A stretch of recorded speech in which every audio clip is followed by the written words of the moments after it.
Viens mēnesis, kopš es pirmo reizi nosvēru malkas pagali, ir pagājis, tā kā ir laiks atkārtot mērījumu. Tas tāpat arī te stāv, nav bijis aiztikts. Pēc sajūtas mazliet vieglāks ir, bet ko saka svari? 1790. Pirmo reizi nosvaroto pagali sanāca 2255 grami.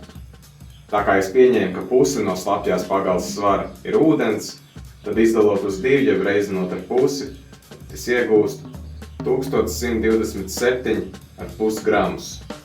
Tagad pēc nosvēršanas pagali ir 1790 gramus, ieskaitot ūdeni.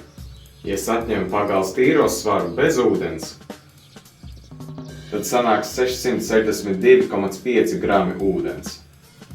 Lai iegūtu šī brīža mitrumu procentos, man ir jāizdala tagadējās pagales ūdens svars ar šīs pašas pagales kopējo svaru.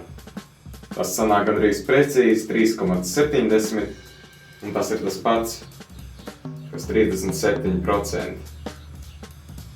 Un šī arī ir tā gala atbilde. Esošajā pagalē ir 37% ūdens. Tātad, protams, vēl kāds laiciņš ir jāpagaida. Tā kā es ar mērīšanu mazliet aizkavējos un ir 30. datums, nevis 29., tad būs arī 30. jūnijas.